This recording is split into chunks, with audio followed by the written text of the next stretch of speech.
కారణం మన మీద ఉన్నటువంటి ఆ సౌందర్యాన్ని వ్యక్తపరిచేటువంటి వాటిని ఇంకా ఎక్కువ ఎక్స్పోజ్ చేసేటువంటి దాన్ని మనం వాడటం వలన శోధనకు కారణము ఒకటిది అందము. హల్లెలూయా చెప్పాలి. హల్లెలూయా.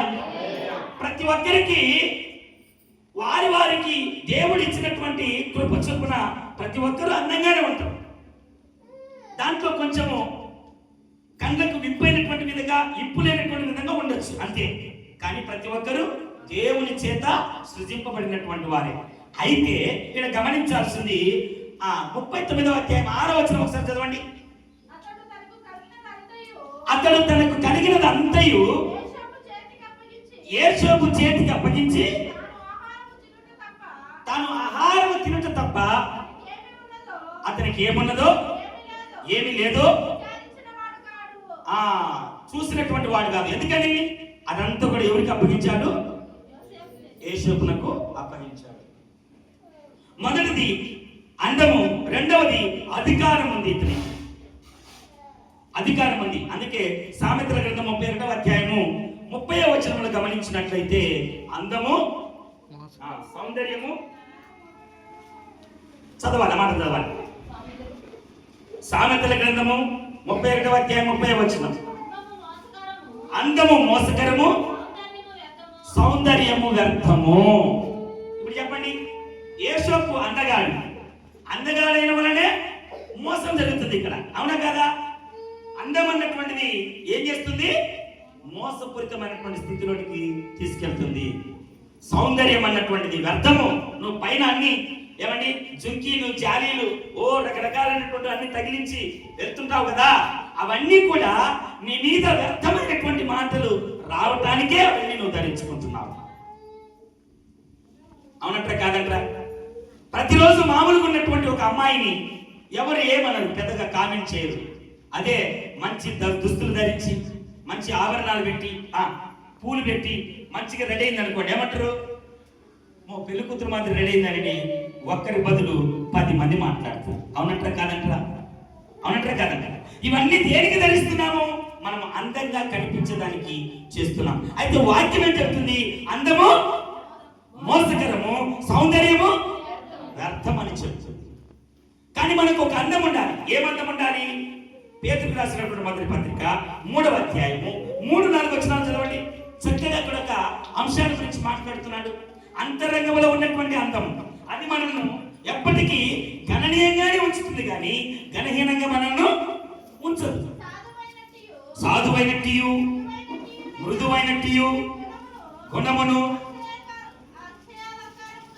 అక్షయ అలంకారము గల మీ హృదయము, అంతరంగ స్వభావము మీకు అలంకారంగా ఉండాలి, కానీ అవి దేవుని దృష్టికి మిగుల విలువ కలిగినటువంటివి. మీరు అంతరంగమునందు అందం కలిగి ఉండాలి.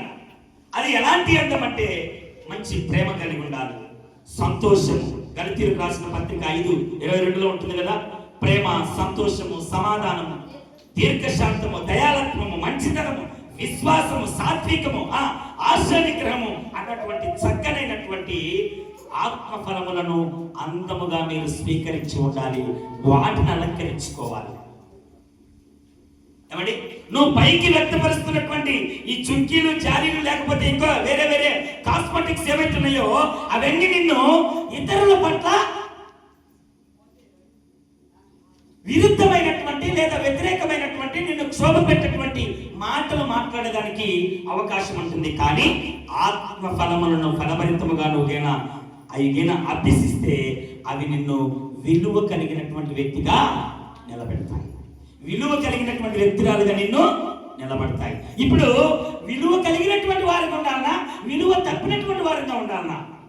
మీరు ఏమని భావిస్తున్నారో మిమ్మల్ని మీరు పరీక్ష చేసుకొని దాని ప్రకారం ఉండడానికి ప్రయత్నం చేయండి. మొదటిది అందము, రెండవది శోధనకు కారణమైనటువంటిది అధికమైనటువంటి మాటలు. శోధనకు కారణం ఏముంటుంది? అధికమైన మాటలు. నేను చెప్తున్నాను, సర్వసాధారణంగా మనం ఆ చాప్టర్ అంతా చదివితే రాజు యొక్క భార్యతో అంత చనువు ఏర్పడేటువంటి పరిస్థితులకు వచ్చిందంటే ఊరికినే హాయ్ బాయ్ అంటే వస్తుందా? చెప్పాలి. హాయ్ బాయ్ అంటే వస్తుందా? ఎప్పుడు వస్తుంది? ఒకరి ఇష్టాలను ఒకరు పంచుకొని, ఒకరి గురించి ఒకరు ఎక్కువగా తెలుసుకొని, విస్తారమైనటువంటి మాటలలో తనకు దొరకనటువంటి దానిని, ఏదో ఒక దానిని మన యందు కనబడితే అప్పుడు ఇష్టాన్ని పెంచుకుంటారు. అవునంట కాదంట? అందుకే వాక్యం చెప్తుంది, ఆదికాండము 39వ అధ్యాయం 10వ వచనం చదవండి ఒకసారి. దినదినము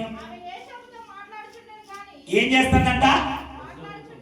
దినదినము యోసేపుతో మాట్లాడుతుంది ఆ అమ్మ. ఇలాంటి తలంపు తలంచడానికి గల కారణం ఏమిటి? దినదినము మాట్లాడుతూ వస్తూ ఉంది. అధికమైన మాటలలో దోషం ఉండగా మానదు. విస్తారమైనటువంటి మాటలలో దోషం ఉంటుంది. ఈ దోషము త్రొట్టిల్లడానికి కారణము దినదినము మాట్లాడుతూ ఉండటం. అందుకే సామెతల గ్రంథంలోనే 10వ అధ్యాయం 19వ వచనంలో ఆ మాట రాయబడి ఉంటుంది. సామెతలు 10వ అధ్యాయం 19వ వచనం చదువు త్వరగా. ఏమని రాయబడి ఉంటుంది చదవండి. ఏంటంట? విస్తారమైనటువంటి మాటలలో దోషము ఉండక మానదని చెప్తున్నాడు.